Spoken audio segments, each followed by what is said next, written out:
Bonjour à tous. Aujourd'hui, une autre histoire de l'épopée islamique, et une fois n'est pas coutume, nous allons parler des agissements et des mœurs singulières du meilleur des hommes et prophète de l'islam, j'ai nommé Mohammed Rasulallah.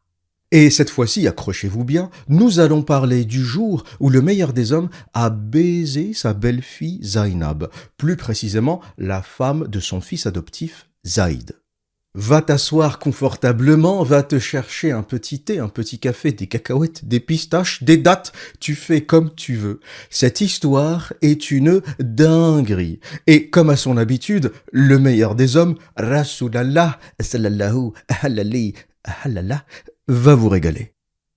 Mais avant de parler de Zainab et de son pétard magnifique, au passage, le plus beau cul de toute la péninsule arabique selon Ibn Abbas, le cousin du prophète, un cul qui a fait perdre la tête à Mohammed, nous allons parler de Zaïd. Qui est-il et comment est-il devenu le fils adoptif du meilleur des hommes ? Cette histoire est rapportée dans le Tarikh, l'histoire de Tabari, volume 39, page 6.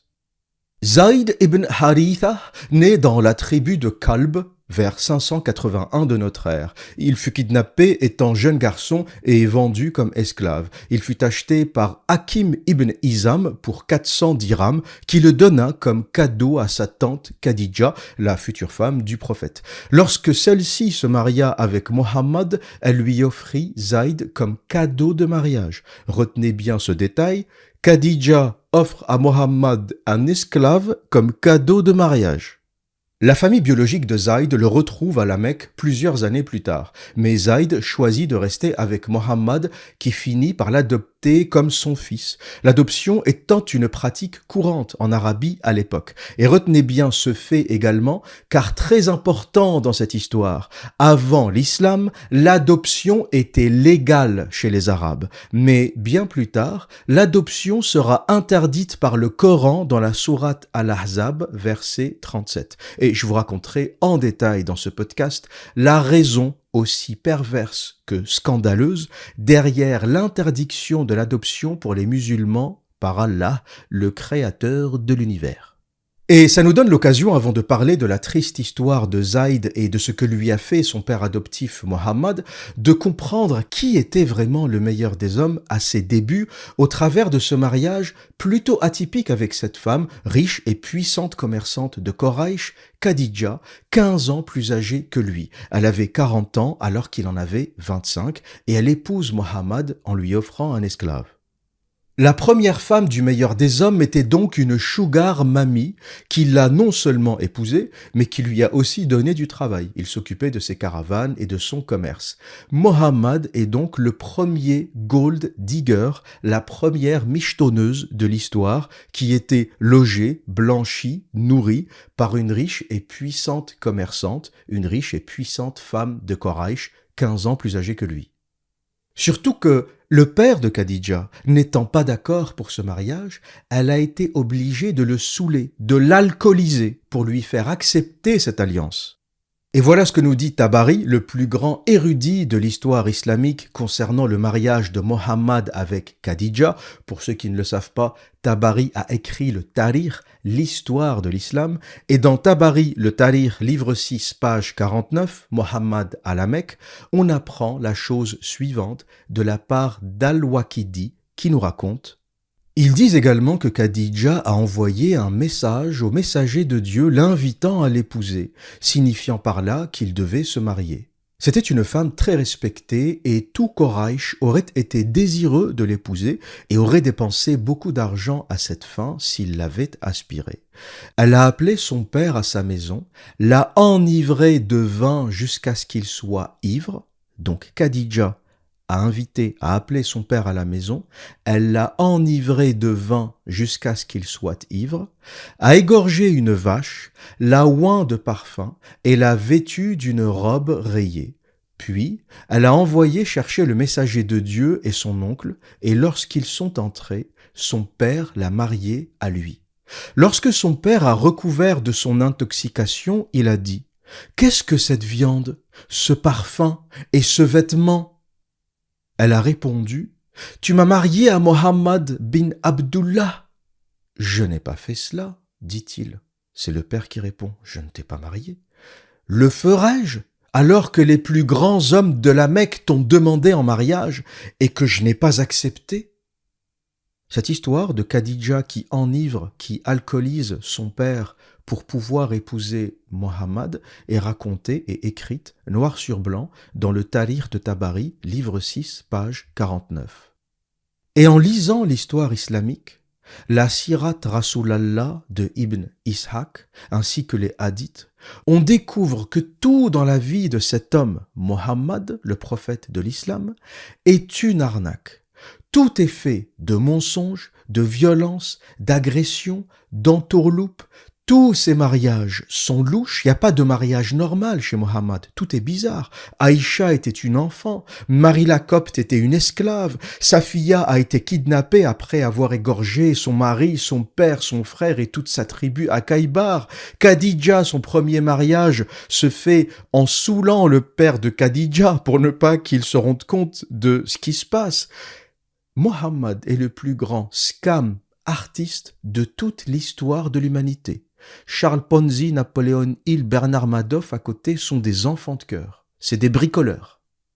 Et bien sûr, le cas Zainab ne fera pas exception. Et voici comment se déroule l'intrigue, voici comment se déroule cette histoire. Lorsque le prophète Mohammed souhaite marier son fils adoptif Zayd à Zainab bintou Jahsh, elle refuse. Elle ne voulait pas l'épouser justement en raison de son passé d'esclave. Elle se considérait d'une classe sociale supérieure à Zayd, le fils adoptif du prophète. Mais comme toujours, Rasulallah ne se laisse pas démonter. Et comme toujours, il use de son autorité divine. Il est assis dans le salon avec Zainab, Zayd, les invités. Il fait la demande en mariage pour son fils. Zainab refuse. Le prophète, il est là, il regarde le plafond. Attends, j'ai reçu une sourate. Chut, ferme ta gueule. Al-Ahzab, verset 36. Taisez-vous, c'est Allah qui parle. Arrête-toi, arrête de jouer, arrête de manger, lâche les pistaches. C'est Allah qui parle, c'est une sourate. Ta gueule, écoute. Al-Ahzab, verset 36. Et il ne convient pas aux croyants et aux croyantes, quand Allah et son prophète ont pris un parti, de suivre leur propre impulsion. Quiconque désobéit à Allah et à son prophète est dans une erreur manifeste. Et que nous dit cette sourate? Comment la comprendre? On va voir le tafsir de Ibn Kathir. On ne peut pas comprendre, encore une fois, je l'ai déjà dit, mais c'est important de le rappeler, on ne peut pas comprendre le Coran sans sabab an-nuzul. Tous les gens qui disent « je lis le Coran, je suis un coraniste, je ne crois à rien d'autre » racontent de la merde. Vous êtes des débiles. Vous n'avez même pas compris ce qu'est le Coran et ce qu'est l'histoire islamique. C'est quoi le Coran? C'est que des sabab an-nuzul. C'est le prophète qui a des problèmes ou qui a des aventures ou des histoires ou des choses qui se passent dans sa vie, et dans le contexte de ce qui se passe, il reçoit des révélations. Un coup, c'est lorsqu'il demande de l'argent aux Juifs, un coup, c'est lorsqu'il veut baiser une femme, un coup, c'est lorsqu'il a des doutes, des problèmes, et donc Allah lui envoie toujours des versets qui sont dans le contexte de ce qui lui arrive. C'est ce qu'on appelle en arabe, sabab an-nuzul, les raisons de l'envoi. Et on ne peut pas comprendre les sourates, on ne peut pas comprendre le Coran si on ne comprend pas le contexte. Et voilà ce que nous dit Ibn Abbas au sujet de ce contexte de sourate Al-Ahzab, verset 36. Ibn Abbas raconte que le messager de Dieu, qu'Allah le bénisse et le salue, donna en mariage Zainab bintou Jahsh à Zayd ben Haritha. Mais elle répugna cela, prétendant qu'elle jouit d'une lignée meilleure que la sienne. Dieu alors fit cette révélation, à savoir que Zainab était la fille de la tante maternelle du prophète et Zayd son esclave affranchi. Donc voilà comment commence cette histoire. Le prophète veut marier son fils, la fille refuse, elle lui dit « Ton fils, tu l'as peut-être affranchi, mais pour moi ça reste un esclave, je ne veux pas de lui. » Ding dong! Allah envoie une sourate pour fermer leur gueule à tous ceux qui remettent en cause ce qu'il dit. Et en gros, Allah te dit qu'il ne convient pas aux croyants et aux croyantes, quand Allah et son prophète ont pris un parti, de suivre leur propre impulsion. Et voilà un peu le danger de l'islam, c'est-à-dire que Allah te dit ne réfléchis pas, ferme ta gueule. Quand Allah dit quelque chose et son prophète, tu le fais. Il te dit saute par la fenêtre, tu sautes. Ne réfléchis pas. Quand vous comprenez ça, vous commencez à comprendre le danger du Coran, le danger de l'islam. Une religion, le créateur de l'univers, soi-disant, qui te dit ne réfléchis pas. Quand je te donne un ordre et que mon prophète te donne un ordre, tu le fais. Et il continue en disant quiconque désobéit à Allah et à son prophète est dans une erreur manifeste. Donc l'islam, c'est fermez tous vos gueules, ne réfléchissez pas. Si tu réfléchis ou si tu as un doute, tu vas en enfer. Point. Et donc face à cette pression divine, et surtout face au mafieux Mohammed, parce qu'il n'y avait pas que la pression divine. Quand Mohammed égorge quelqu'un, c'est pas la pression divine, il t'égorge pour de vrai. Donc faut bien comprendre que dans l'histoire islamique, il y a la pression divine, mais il y a aussi la violence de Mohammed le terroriste qui faisait peur aux gens. Parce que faut bien comprendre que si la pression divine seule suffisait, Mohammed ne serait pas allé constamment en guerre, il n'aurait pas égorgé tous ses opposants. Donc si tu es obligé de faire du mal aux gens, si tu es obligé de les agresser physiquement, c'est que la pression divine ne suffisait pas. Donc faut bien comprendre que les gens face à Mohammed faisaient aussi semblant de croire à ça, sachant très bien que ce qui les terrorisait, d'ailleurs le mot irhab, je l'ai déjà dit, n'existait pas en arabe à cette époque, ça vient de la pratique de Mohammed, terroriser, faire peur pour faire admettre un dogme. Il y avait aussi cet élément-là qui faisait peur dans l'entourage du prophète. Tout le monde savait que c'était un fou sanguinaire et qu'un refus se finirait certainement par un meurtre. Donc, selon le narratif islamique, Zainab accepte cette parole d'Allah, Allah qui lui ordonne d'épouser le fils du prophète, elle le fait et elle devient la femme de Zaïd.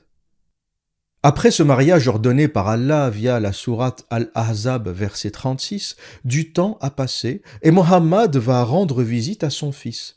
Zaïd n'était pas à la maison, mais Zainab, si.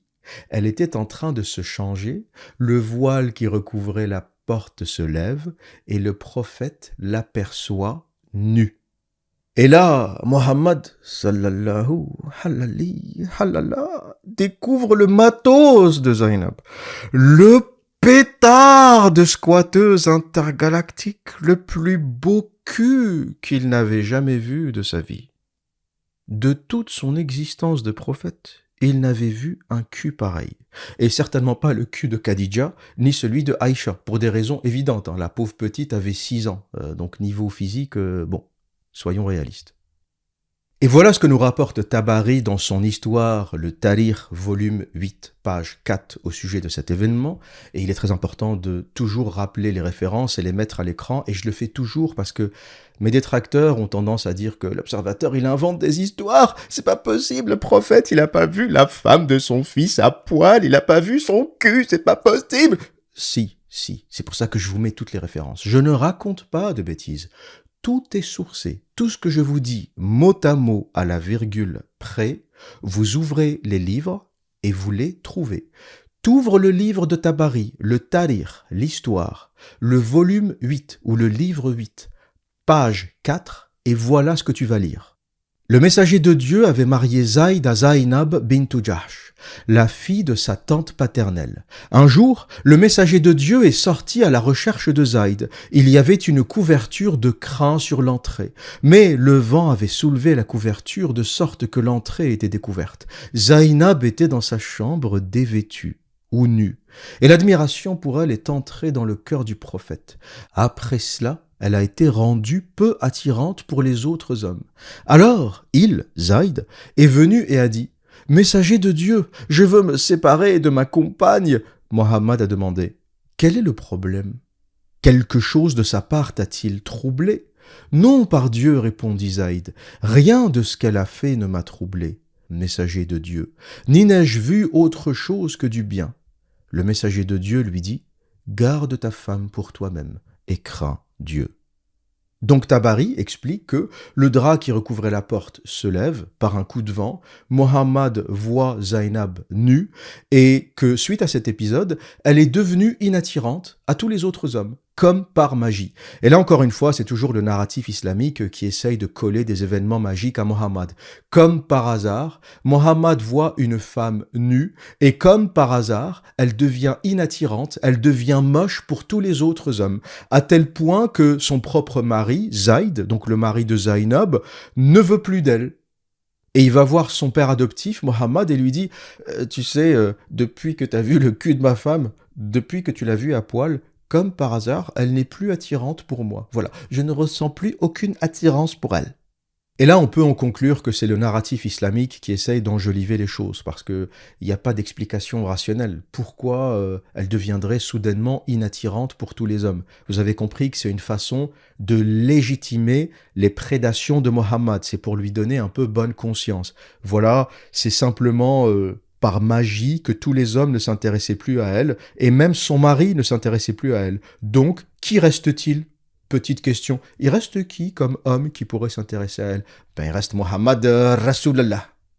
Et Tabari nous donne plus de détails, cette fois-ci dans la page 2 du même volume, le livre 8, et un événement qui se passe un peu avant. Visiblement, le prophète allait toujours à la maison de son fils lorsqu'il n'était pas là. À chaque fois qu'il va chercher Zayd chez lui, il n'est pas là et il y a sa femme qui est seule.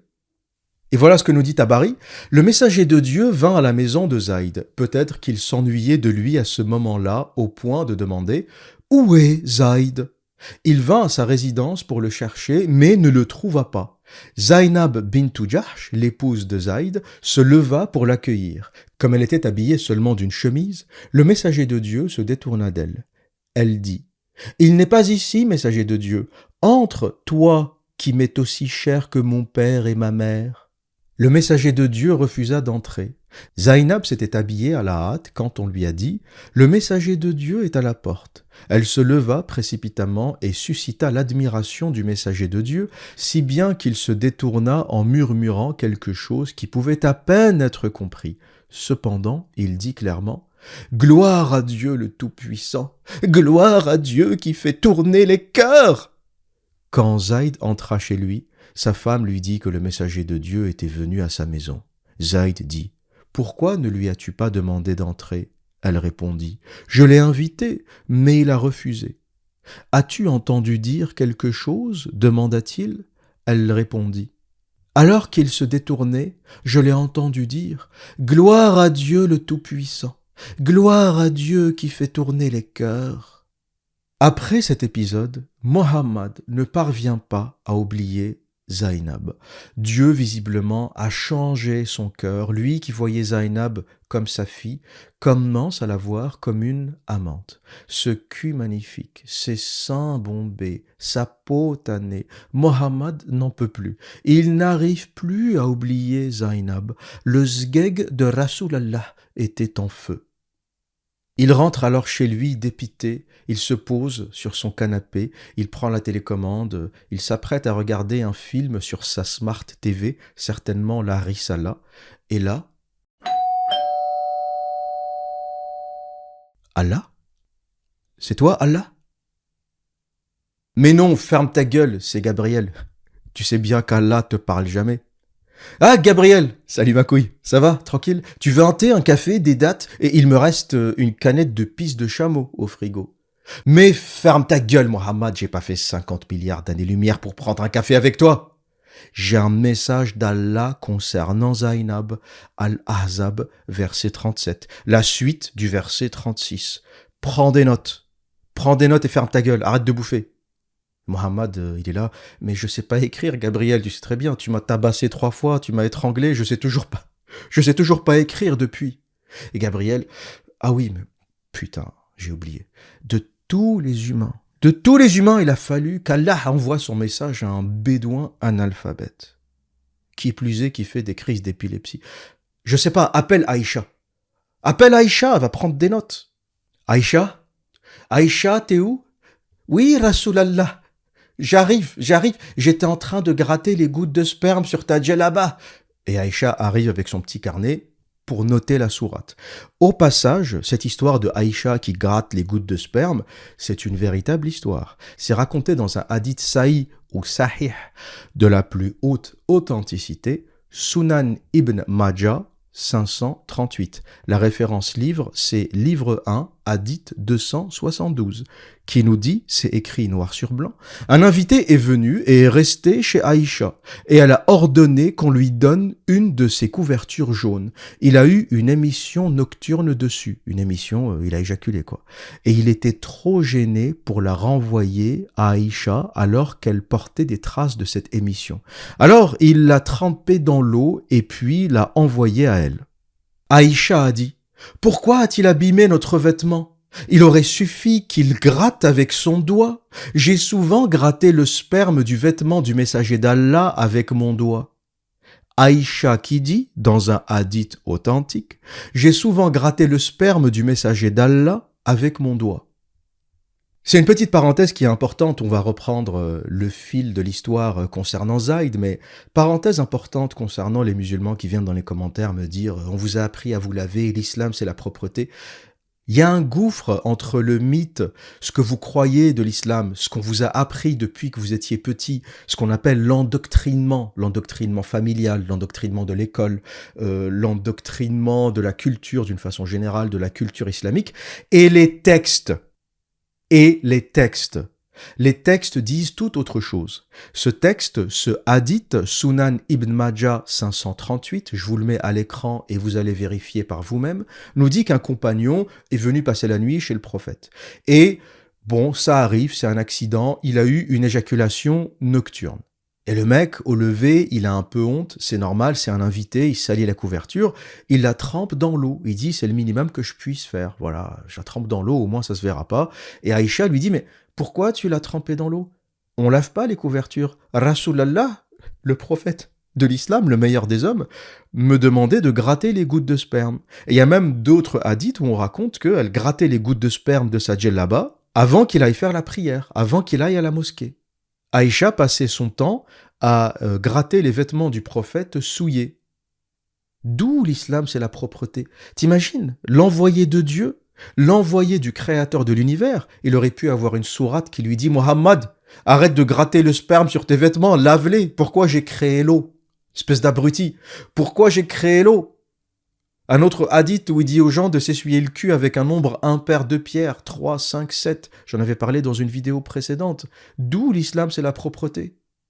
J'ai l'impression des fois que les musulmans vivent un rêve éveillé. Ils sont dans une galaxie parallèle.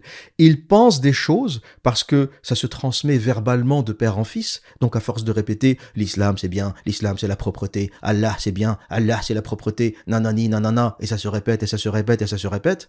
Et le pauvre gars, il tombe sur ma vidéo ou sur une autre vidéo et il ouvre les textes, il va voir les hadiths, il apprend que Aïcha, la petite Aïcha, passait son temps à gratter les gouttes de sperme parce que Rasulallah, sallallahu alayhi wa sallam, lui disait ne lave pas le linge, Aïcha, gratte le sperme, comme un ticket à gratter. Si tu trouves 3 bons numéros, t'as gagné.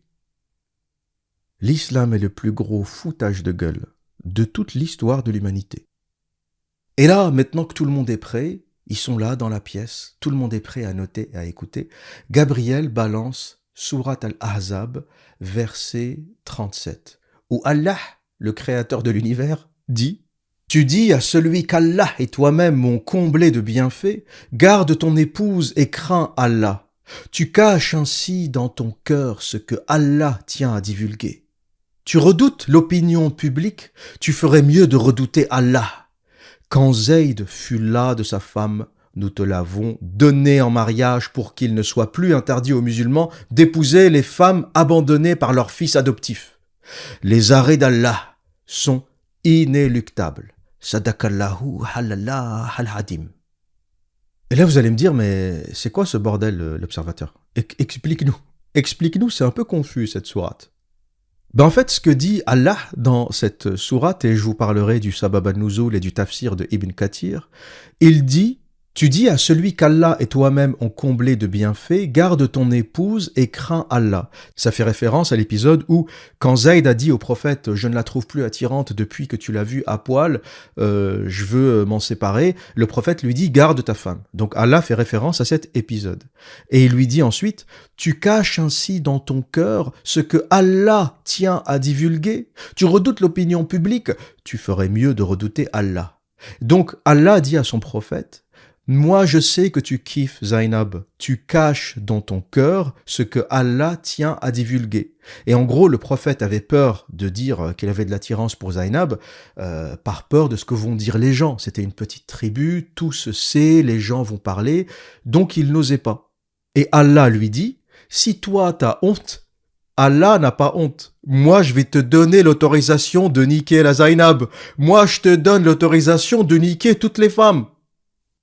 Vous vous souvenez le verset 50 de la même sourate d'ailleurs, sourate Al-Ahzab, où le prophète se donne l'autorisation, où Allah lui dit « Tu peux niquer tout le monde ». Voici le rappel, Al-Ahzab verset 50. « Ô prophète, nous déclarons licite tes unions avec les femmes que tu as dotées et les captives qu'Allah t'a livrées. Nous te permettons d'épouser les filles de tes oncles et de tes tantes paternelles et maternelles qui ont émigré avec toi. Si tu le désires, toute croyante qui t'aura donné son cœur, c'est là un privilège que nous te conférons à l'exception des autres croyants. » Là, c'est le verset où Allah dit au prophète, tu peux niquer ce que tu veux. Les captives, les esclaves, toutes tes cousines, maternelles, paternelles, et tu peux aussi niquer toutes les femmes qui se donnent à toi. Et Mohammed, il a dû s'écrire cette sourate pour enlever le doute. Au début, il avait commencé petit à petit, il faut se marier avec la dot, puis il a levé la restriction sur le fait d'épouser la femme de son fils, comme on va le voir avec Zayd. Et petit à petit, comme ça suffisait pas, il s'est dit, bon bah, on va niquer tout le monde. Pourquoi on va écrire une sourate à chaque fois qu'il y a un cas particulier? On va virer cette problématique, je peux niquer qui je veux, quand je veux. Par contre, c'est un privilège qui n'est fait que pour moi. C'était bien de le préciser dans la sourate parce que c'est quand même dommage que les autres musulmans puissent niquer tout ce qu'ils veulent, tout ce qu'ils peuvent en tout cas. Mais là, il s'est dit non, on va pas déconner. Il a dû écrire la sourate en disant que tu peux tout niquer, mais il s'est dit, je vais ajouter à la fin, c'est un privilège que Allah ne m'octroie qu'à moi. Quand je vous dis que c'est le plus gros fils de pute qui n'ait jamais marché sur cette terre, je pèse mes mots. Et le tafsir de Ibn Kathir concernant ce passage, et si tu désires, toute croyante qui t'aura donné son cœur, c'est là un privilège que nous te conférons à l'exception des autres croyants, Ibn Kathir nous dit, cela signifie qu'il était permis au prophète de prendre comme épouse toute croyante si elle s'offrait à lui sans lui donner de dot s'il le voulait. Là, c'est du niveau de Raël, c'est une secte raélienne, l'islam en fait. Il a même levé la dot. C'était un tel crevard qui se disait, si je peux baiser sans payer de dot, pourquoi pas? Al-Ahzab, en fait, c'est la sourate de la baise. Dans le verset 37, il dit, je peux baiser la femme de mon fils. Et dans le verset 50, il s'est dit, bon, on va arrêter de chipoter, je peux baiser tout le monde. Al-Ahzab, c'est une sourate pornographique. C'est la sourate qui donne l'autorisation à Rasulallah de baiser tout ce qu'il veut. Et bien sûr, on atteint le moment crucial de ce verset 37 où Allah dit « Quand Zayd fut là de sa femme, nous te l'avons donné en mariage. » Et cette simple ligne a fait quitter l'islam à beaucoup de gens. Des millions de musulmans ont quitté l'islam sur cette ligne. Et vous allez me dire, pourquoi? Pourquoi? Qu'est-ce qu'il y a dans ce texte qui est plus dramatique que le reste? Par exemple, que Aïcha, que l'esclavage, que les histoires beaucoup plus sordides. Les musulmans se sont demandé pourquoi le créateur de l'univers, pourquoi celui qui aurait créé le monde, les galaxies, la voie lactée, la vie, l'eau, les particules, s'intéresserait aux histoires de cul d'un bédouin du désert. Une sourate, un verset entier pour dire « Quand ton fils Zayd aura divorcé de sa femme, je t'autorise à l'épouser. » Le créateur de l'univers n'a rien d'autre à foutre que d'autoriser son prophète à baiser sa belle-fille. Sur cette simple ligne, t'as des musulmans qui ont lâché. Ils ont dit c'est bon, c'est trop, j'en peux plus, c'est fini. On leur a raconté des histoires, on leur a dit « Oui, Aïcha, c'est une exception, c'est un miracle. » Bon, ils ont avalé, ils ont bouffé. Miam, miam, ferme ta gueule. Ton imam t'a dit « Tu te tais, tu te tais. » Ton imam t'a dit « Ne cherche pas trop, sinon tu vas devenir un mouchrik, tu vas devenir un kafir. » Et lui, il a peur « Je veux pas aller en enfer, je veux pas brûler. » Et ils ont fermé leur gueule. Sur d'autres sujets, pareil, l'esclavage. « Oui, mais c'était un contexte, machin, blablabla. » Ils ont mangé. Miam, miam. Ok, d'accord, peut-être qu'il y a un truc que je comprends pas. Je suis pas assez intelligent, j'ai pas la science. L'islam, c'est de la physique quantique, en fait. T'as l'impression, quand tu les entends parler, c'est de la physique nucléaire. Et ils ont bouffé. À chaque fois, tu bouffes les couleuvres. On te donne des explications débiles et tu manges. Et t'en as, ils sont arrivés à ça, ils ont dit ça suffit. Il y a rien qui justifie ça. Le créateur de l'univers qui fait divorcer le fils du prophète pour que le prophète épouse sa femme. Il y a rien qui justifie ça, c'est du n'importe quoi. Et voilà ce que nous dit le tafsir de Ibn Kathir, quand Zaïd fut las de sa femme, nous te l'avons donné en mariage. Cela signifie que lorsque Zaïd eut assez d'elle, cessa tout rapport conjugal et se sépara d'elle, Dieu la lui a donnée en mariage. On a avancé que le prophète, sallallahu alayhi halala, que Allah le salue et le bénisse, c'est casse-couille ces trucs. À chaque fois qu'il y a le mot prophète, il y a qu'Allah le bénisse et le salue, sahalallahu balali balal. À chaque fois, ça fait des trucs à rallonge. En fait, les tafsirs seraient 2 fois plus courts, en fait, ils feraient 2 fois moins le volume s'il n'y avait pas à chaque fois après le prophète ou après Mohammed, halali halala, qu'Allah le bénisse et le salue. C'est casse-couille, c'est insupportable. Quoi qu'il en soit, on a avancé que le prophète se maria avec elle par une inspiration de Dieu sans qu'il ait de dot, ni de tuteur, ni contrat, ni témoin parmi les humains. Le mec, non seulement il épouse sa belle-fille, la femme de son fils, mais il l'épouse sans dot, sans contrat, sans témoin. Personne ne fait ça en islam. Personne ne fait ça. Et la simple raison, c'est que le mec est un crevard et un obsédé sexuel.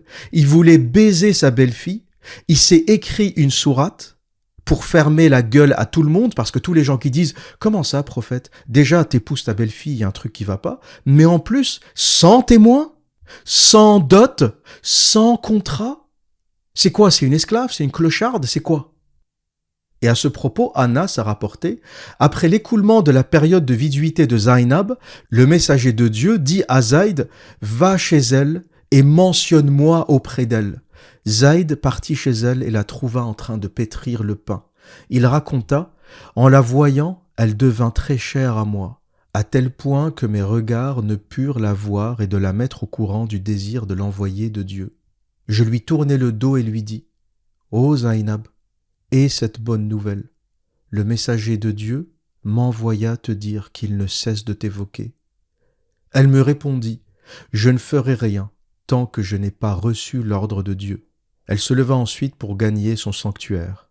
Après la révélation du verset précité, le messager de Dieu se rendit chez elle et entra sans demander l'autorisation. Vous imaginez ce que nous raconte Ibn Kathir, le tafsir de cette sourate et de ce verset? Comme s'il ne suffisait pas de lui avoir volé sa femme, le prophète a en plus humilié son fils adoptif. Il lui a dit « C'est toi qui vas aller chez ta femme et tu vas lui dire que je vais l'épouser. » Zaïd rentre chez lui. Il dit qu'il ne pouvait pas faire face à sa femme en lui disant ça. Il ne pouvait pas la regarder dans les yeux et lui dire ça. Il s'est retourné. Il lui a tourné le dos et lui a dit « Voilà, le prophète va t'épouser. » Et malgré ça, elle a dit que je ne ferai rien tant que je n'aurai pas la révélation. Tant que ce n'est pas Allah qui le dit, je ne ferai rien. Vous voyez le niveau d'endoctrinement des gens? C'est-à-dire qu'elle ne voulait pas de ce Rasulallah, de ce crasseux. Elle ne voulait pas de lui. C'est pour ça qu'elle dit « je fais rien tant qu'il n'y a pas de révélation ». C'est une façon de se protéger. Elle se dit « tant qu'il n'y a pas de révélation divine, c'est bon, je suis tranquille ».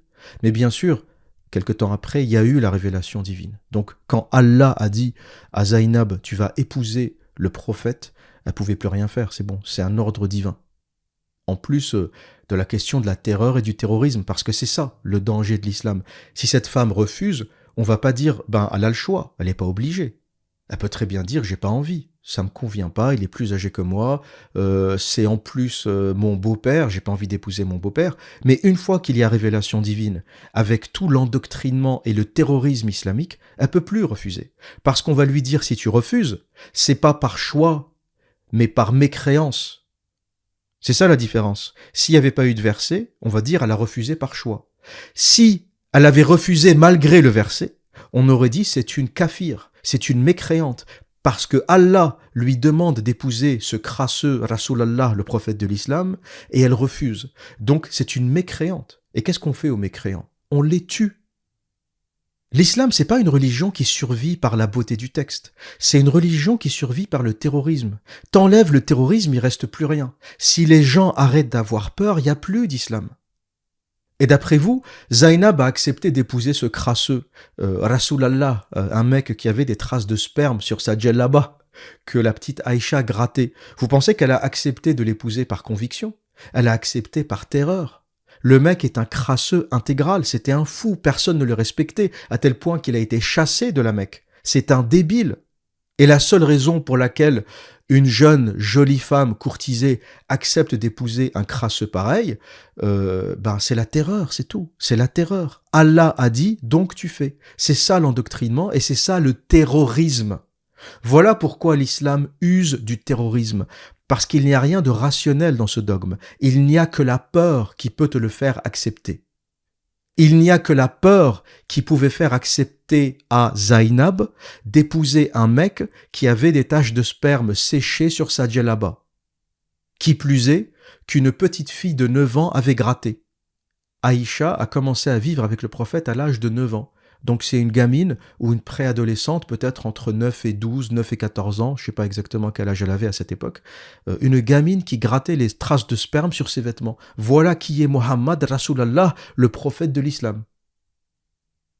Et une autre raison pour laquelle cette sourate Al-Ahzab a fait quitter l'islam à beaucoup de gens, c'est qu'on a une contradiction à un verset près. C'est-à-dire que j'ai commencé ce podcast en vous lisant le verset 36, où le prophète force Zainab à épouser Zaïd, parce qu'elle ne voulait même pas épouser le fils adoptif, parce que c'était un esclave. Allah envoie le verset 36 pour dire « Tu vas l'épouser, tu vas épouser Zaïd ». Et dans le verset 37, Allah dit « Tu vas divorcer de Zaïd et tu vas épouser Mohammed, le prophète de l'islam, Rasulallah ». Et là, les gens se sont dit « Mais c'est quoi ce Dieu ? Dieu est censé connaître le passé, le présent et le futur. Comment il a pas... Pourquoi forcer une femme à épouser un homme dont elle va divorcer en moins d'1 an? Faut savoir que Zaïd se marie en 625 de notre ère et il divorce en 626 de notre ère. Le mariage a même pas duré 1 an. Le créateur de l'univers ne sait pas ce qui va se passer à 1 an près. Verset 36 t'oblige la jeune Zainab à épouser Zaïd. Verset 37 t'oblige Zaïd à divorcer de Zainab et t'oblige Zainab à épouser le prophète. En un seul verset, le mec il commence déjà à s'en mêler les pinceaux. T'as compris que c'est pas une entité divine qui écrit ça.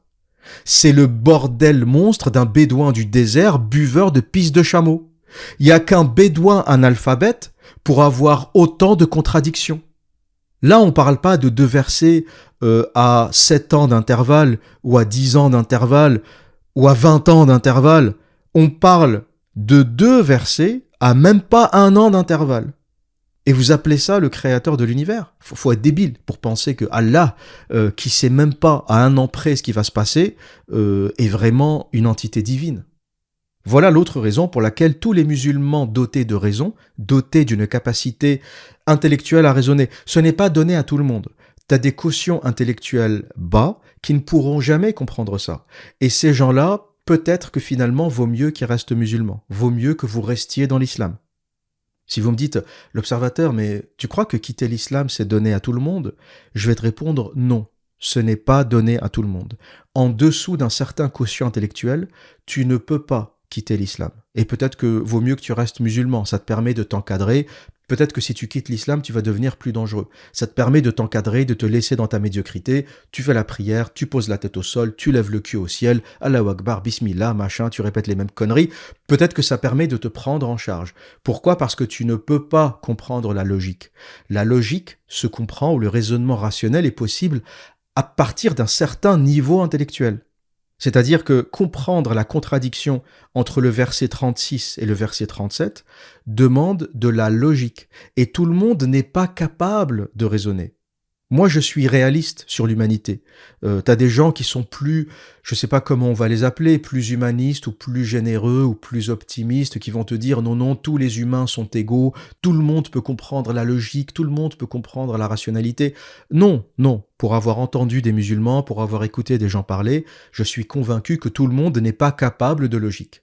Beaucoup de gens qui écoutent cette vidéo ne vont pas comprendre ce que je dis. C'est-à-dire qu'à partir d'un certain quotient intellectuel, ou en dessous d'un certain quotient intellectuel, tu n'es plus capable de comprendre. Et donc, cette contradiction entre le verset 36 et 37, si tu as un QI 80 ou un QI 75, tu peux pas le comprendre. Ça va te paraître normal. Oui, verset 36, il force Zainab à épouser Zayd. Verset 37, il force Zayd à divorcer. Et il force Zainab à épouser le prophète. Oui, pourquoi pas? Il n'y a rien d'illogique. Oui, Dieu ne peut pas voir le futur, il savait pas. Oui, il n'y a rien d'illogique. Moi, je reste fidèle à Rasulallah. Voilà. Oui, il avait des traces de sperme sur ses vêtements. Et alors? Et alors, il avait une préadolescente de 9 ans qui grattait les traces de sperme sur ses djellabas. Oui, so what? Il y a des musulmans comme ça. Hein. Face à autant d'atrocités, de débilités, de conneries, ils vont te dire, oui, moi je crois. Quelle que soit la chose écrite dans le Coran, je crois. Ils vont vous le dire. Et vous, si vous m'écoutez, vous faites partie de cette catégorie, restez musulman. Je pense que vous n'êtes pas capable de supporter et de tolérer la liberté. Ce n'est pas pour vous. Vous êtes peut-être, malheureusement, et en raison de votre quotient intellectuel, condamné à ne jamais comprendre la vérité. Et je ne sais pas si c'est fait pour vous, la vérité. Ça aussi, hein, je suis convaincu que ce n'est pas fait pour tout le monde. T'as des gens, tu leur donnes la liberté, ils font des choses incroyables. Ils voyagent, ils écrivent, ils produisent, ils font des expériences, ils montent des boîtes, ils font des trucs incroyables avec cette liberté. T'as des gens, tu leur donnes la liberté, ça devient des tueurs en série. La liberté, c'est pas fait pour tout le monde. Donc, si t'es pas capable de la supporter, reste dans ce dogme à ce moment-là, et c'est très bien, ça t'encadre. 5 fois par jour, Rasulallah, tu poses la tête au sol, tu lèves ton cul au ciel, et c'est très bien comme ça, et c'est tout ce que tu es capable de supporter de toute manière. Et pour finir, parce que ce n'est pas le seul drame dans cette histoire, si ça ne s'arrêtait que là, si l'histoire se finissait avec Mohammed qui épouse Zainab, et puis voilà, c'est la fin de l'histoire. Bon, c'est une histoire du 7e siècle, on oublie tout ça et on passe à autre chose. Mais ça ne s'arrête pas là. Ça ne s'arrête pas là. Comme Mohammed avait honte.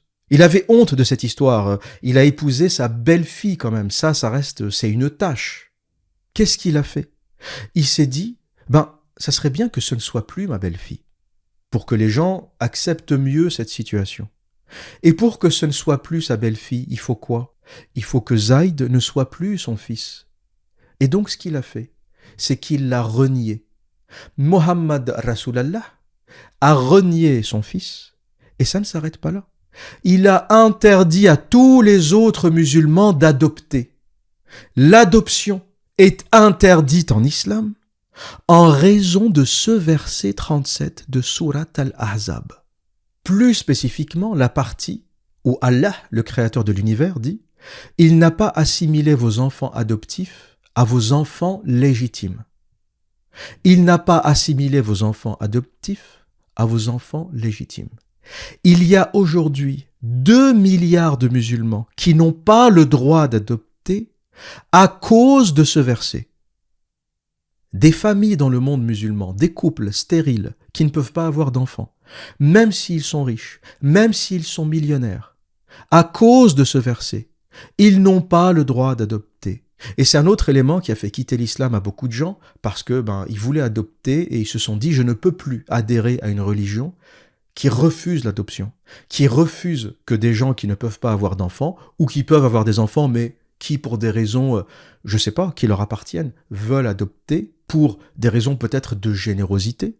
Je connaissais une famille qui avait 2 enfants et qui a adopté un 3e enfant. C'était une famille catholique et ils ont adopté cet enfant, je ne sais pas comment on pourrait dire, par charité, par bonté. Ils n'avaient aucun problème au sens de la fertilité. Ils avaient 2 enfants biologiques et ils ont adopté un 3e enfant originaire de Madagascar. Et c'était une famille catholique croyante et ils ont fait cette adoption dans ce contexte. Donc les gens qui veulent adopter le font pour des raisons qui leur appartiennent. Mais l'islam interdit cette pratique en raison de cette histoire. Pas pour d'autres raisons, parce qu'à la limite, il y aurait eu une raison logique. On va se dire, Allah, le créateur de l'univers, peut-être qu'il a de bonnes raisons de faire ça. Non, la seule raison, c'est que Mohammed voulait niquer sa belle-fille. Pour que ce ne soit plus sa belle-fille, il faut qu'il renie son fils adoptif. Point. Et voilà ce que nous dit le tafsir de Ibn Kathir au sujet de ce texte. Il n'a pas assimilé vos enfants adoptifs à vos enfants légitimes, extrait de Sourate Al-Ahzab, verset 37. Ce verset fut révélé au sujet de Zayd bin Haritha, l'affranchi du prophète. Il avait adopté avant de recevoir le message de la révélation. On l'appelait Zayd ben Mohammed, donc Zayd, le fils de Mohammed. Dieu a voulu mettre fin à cette filiation. Tout comme il a dit dans un autre verset, « Non, Mohammed n'est plus le père d'aucun d'entre vous, il est le prophète d'Allah et le dernier des prophètes. » Donc cette adoption n'est qu'une parole dans la bouche des hommes, et l'enfant adoptif est né des reins d'un autre père. Comment donc peut-il avoir deux pères à la fois ? Tout comme l'homme ne pouvait avoir deux cœurs dans son corps. Et toujours dans le tafsir de Ibn Kathir, Abdullah ben Omar dit « Nous n'avions cessé d'appeler Zayd ben Haritha, l'esclave affranchi du prophète, jusqu'à la révélation de ce verset. À cette époque, les hommes traitaient les fils adoptifs comme de vrais enfants légitimes. Même ils les laissaient seuls avec leurs femmes. Après l'abrogation de cette filiation, Dieu a permis à son messager de se marier avec Zainab bintu Jahsh, la femme répudiée de Zayd. Près de 2 milliards de musulmans à travers le monde n'ont pas le droit d'adopter en raison d'une histoire de cul. Le créateur de l'univers dit à toute l'humanité, parce que l'islam est censé être révélé pour toute l'humanité, le créateur de l'univers dit à toute l'humanité, vous n'avez pas le droit d'adopter, et les Arabes de l'époque qui avaient l'adoption comme pratique, le tafsir nous dit même que ces enfants étaient comme nos enfants, il n'y avait pas de différence. L'enfant adoptif, c'était comme l'enfant biologique. On le laissait à la maison avec nos femmes. Ses sœurs, même si ce n'est pas ses sœurs biologiques, il les traitait comme ses sœurs et lui était accepté comme le frère. Et il n'y avait pas de différence en fait entre les enfants adoptifs et les enfants biologiques. Les Arabes avaient une forme de rigueur vis-à-vis de ça et d'acceptation vis-à-vis de ça. En raison de cette sourate, et avec cette sourate, le créateur de l'univers dit à toute l'humanité, stop, vous ne pouvez plus adopter, vous n'avez pas le droit d'adopter. Pourquoi ? Les gens qui cherchent auraient peut-être voulu trouver une raison logique, basée sur un vrai argumentatif. C'est quoi le problème avec l'adoption ? C'est la transmission des gènes, c'est la biologie, c'est les problèmes familiaux. C'est quoi ? Peut-être que le créateur de l'univers sait quelque chose qu'on ne sait pas. Eh ben non. Lorsqu'on cherche, que ce soit l'histoire de Tabari, la biographie du prophète, Sirat Rasulallah de Ibn Ishaq, le Coran lui-même, Surat Al-Ahzab, verset 37, les tafsirs de Tabari, de Ibn Kathir, de Jalalain, tout ce que vous chercherez, la réponse à pourquoi le créateur de l'univers a interdit l'adoption, réponse, pour que le prophète de l'islam, Mohammed, qui ne sait pas tenir son sgeg, l'obsédé sexuel, puisse niquer sa belle-fille. L'humanité n'a pas le droit d'adopter selon l'islam, la terre entière, tous les humains, c'est haram, vous ne pouvez pas adopter, parce que l'envoyé de Dieu a voulu niquer sa belle-fille, Zainab, parce qu'il l'a vue une fois nue, le mec ne sait pas tenir sa bite. Il est allé voir son fils, le drap s'est levé, il a vu le cul de Zainab. Depuis ce jour, il n'en peut plus. Il n'en peut plus au point où il a écrit une sourate pour s'autoriser à la baiser. Et pour se donner bonne conscience et pour que les gens arrêtent de parler, il a renié son fils. Il a renié son fils adoptif pour qu'il ne soit plus son fils, pour que Zainab ne soit plus sa belle-fille et pour qu'il soit donc légitime de l'épouser. Bien sûr, sans dot, sans cérémonie, sans rien du tout. Un obsédé sexuel, qui plus est, un crevard. Et comme je vous l'ai dit, comme si ça suffisait pas, dans la même sourate, Al-Ahzab, il balance le verset 50, où là il se dit « Je suis un peu fatigué de bricoler, à chaque fois il me faut une sourate pour niquer telle ou telle personne, les petites filles, les captives. » Il s'est dit « Bon, ce que je vais faire, c'est que je vais écrire une sourate, verset 50, où je peux niquer tout le monde. Je peux niquer tout le monde, toutes mes cousines, les femmes dans la rue, les femmes des autres. Si je la regarde, si une femme croise mon regard et je la veux, Allah me dit, je peux la niquer. Verset 50 de Sourate Al-Ahzab. C'est une sourate pornographique, le truc. Mais ça ne suffisait pas. Vous allez me dire, bon, c'est bon l'observateur. Arrête, c'est trop de douleur, j'en peux plus tes histoires sur l'islam, c'est trop violent, arrête, c'est bon, tu peux finir ton podcast à ce stade. Qu'est-ce que tu vas ajouter? Ça y est, il a niqué la femme de son fils, il lui a fait répudier sa femme, qu'est-ce que tu vas ajouter? Il a interdit l'adoption à la terre entière, qu'est-ce que tu vas ajouter, l'observateur? Ben non, tant que Zaïd est vivant, c'est pas suffisant. Le gamin est vivant, donc à chaque fois que tu le croises dans la rue, voilà, tu te rappelles que t'as niqué sa femme, lui il te regarde de travers, donc ça ne suffisait pas. Il fallait éliminer Zaïd. Et comment tu fais pour le tuer? Tu peux pas l'agresser, t'imagines le prophète qui égorge son fils, bon, ça passerait pas. Qu'est-ce qu'il a fait? Il a commencé à l'envoyer à toutes les batailles. Mohammed est allé voir Zaïd et lui a dit, Zaïd, toi t'es comme mon fils. T'es plus mon fils parce que je t'ai désadopté. Voilà, t'es plus mon fils officiellement, je suis désolé. Mais t'es quand même mon préféré. Je t'aime bien, Zaïd. Zaïd, je t'aime bien. Et comme je t'aime bien, je vais t'envoyer à la plus grande bataille de tous les temps. Une bataille tellement difficile que tu risques de ne jamais revenir. Il lui a pas dit ça, hein. Mais il lui a balancé les trucs, en gros, t'es l'un de mes meilleurs guerriers, je vais t'envoyer en première ligne, tu vas aller affronter l'armée byzantine à Bosra. Bosra, c'est une ville qui se situe dans la Syrie actuelle, qui était sous domination byzantine, et le prophète allait faire une bataille contre les Byzantins à cet endroit. T'as compris que l'armée byzantine, c'était pas des bricoleurs. Zaïd avait l'habitude de combattre pour le prophète. Faut savoir aussi une autre chose, le prophète de l'islam ne combattait pas. Il envoyait les gens combattre pour lui. Je crois qu'il a fait aucune bataille. Et même s'il allait aux campagnes, il ne se battait pas physiquement. Et pour des raisons logiques, il était âgé. Hein. Il a eu la révélation à 40 ans. Il commence à se battre à 50, 51 ans. C'est là où l'islam devient une version militaire. Quand il quitte la Mecque ou quand il s'apprête à quitter la Mecque, c'est quand il va à Médine, hein, qu'il commence à égorger les tribus juives, qui devient agressif, etc. Mais avant ça, ce que faisait Zaïd, c'est qu'il attaquait des caravanes. Il attaquait les caravanes des Koraïchites, les habitants de la Mecque. Et vous comprenez qu'il y a une différence entre attaquer des caravanes comme un petit voyou et aller faire la guerre aux Byzantins. Donc Zaïd se rend à cette bataille de Bosra avec une armée de 3000 soldats et bien sûr il se fait tuer.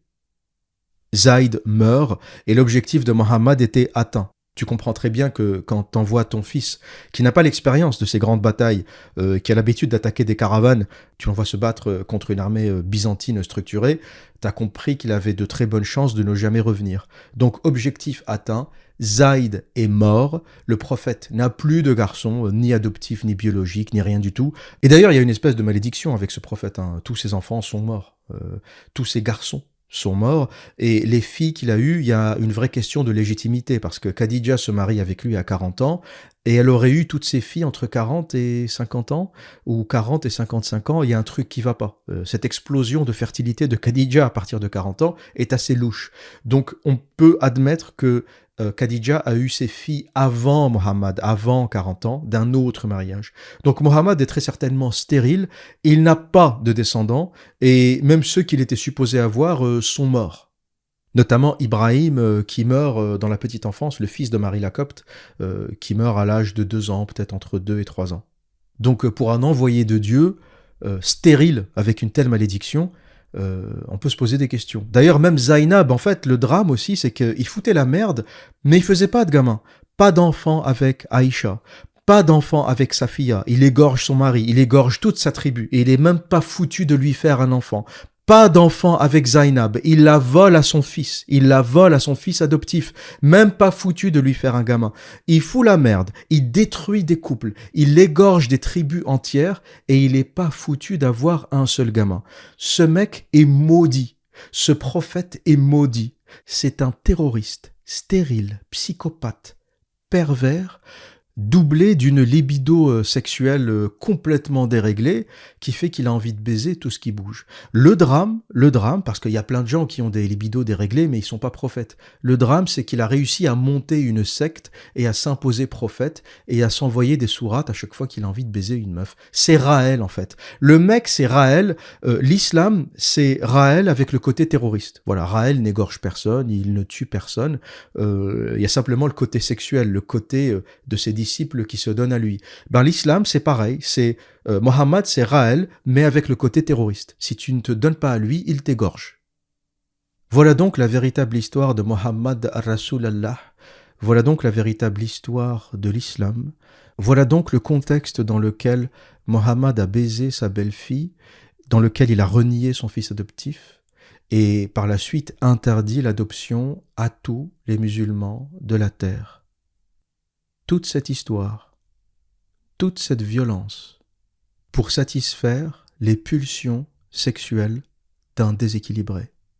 Voilà pourquoi l'islam est une idéologie dangereuse et mortifère, et voilà pourquoi il faut en finir avec Allah. C'était l'Observateur. Pleased to meet you. I hope you guessed my name.